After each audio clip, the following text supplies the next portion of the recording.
Buenos días, ingeniero. Mi nombre es Gisela Mendoza, estudiante de la UPNC de Los Olivos, y hoy voy a hablar sobre el tema de la problemática de la autoconstrucción en viviendas.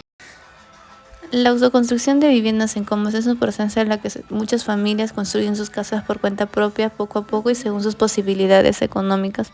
Esto ocurre principalmente en zonas de expansión urbana y en asentamientos urbanos, donde el acceso a una vivienda formal es limitada. Generalmente las viviendas se levantan sin asesoría técnica, con mano de obra empírica y materiales que se van incorporando por etapas.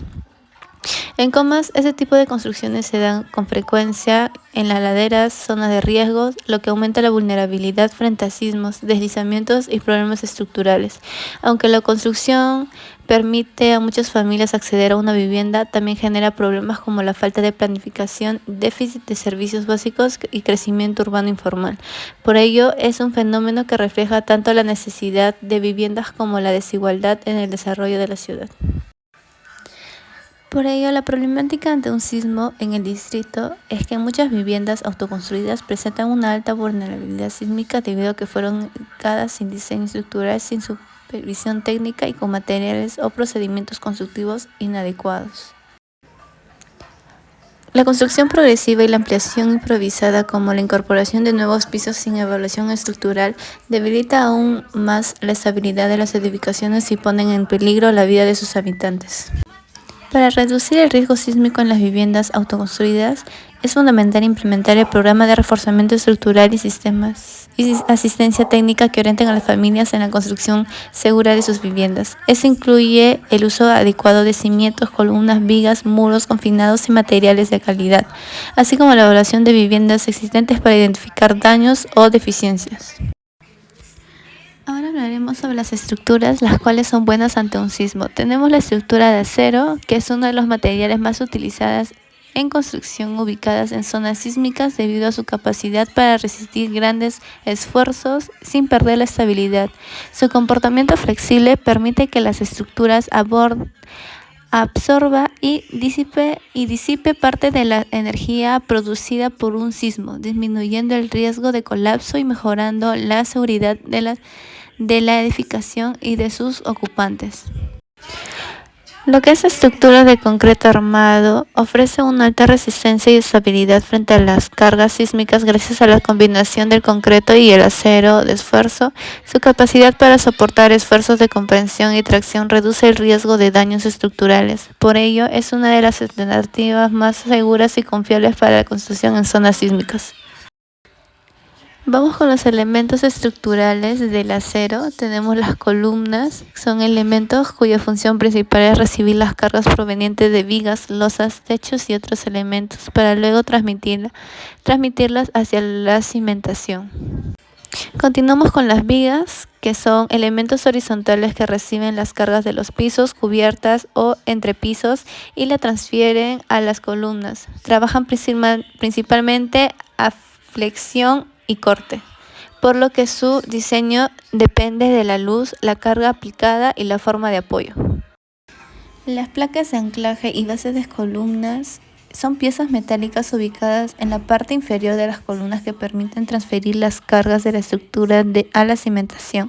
Estas placas se fijan al concreto mediante pernos de anclaje.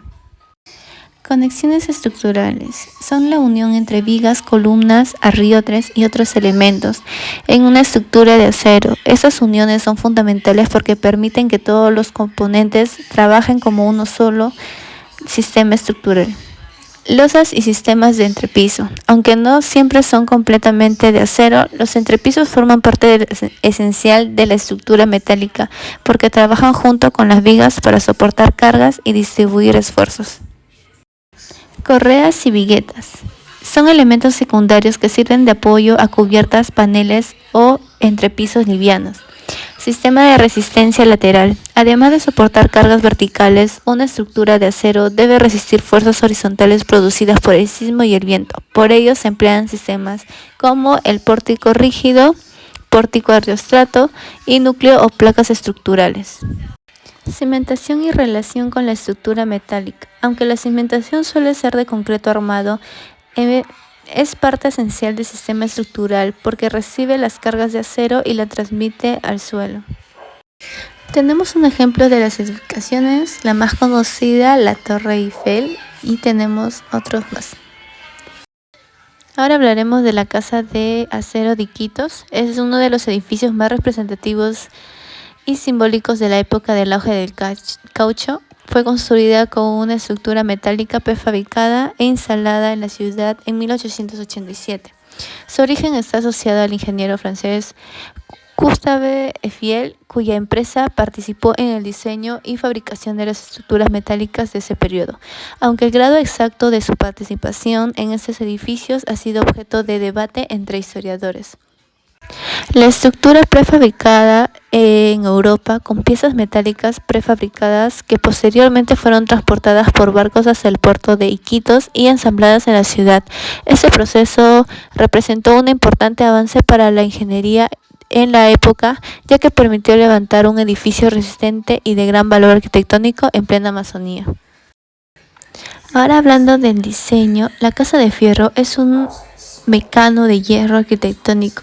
Las paredes, el techo y el balcón son enyesados con las hojas o sábanas rectangulares de hierro, particularmente plateado. El segundo piso está sostenido por un pórtico de columnas plateadas y sobre la casa se alza un techo piramidal con una mano de pintura guinda.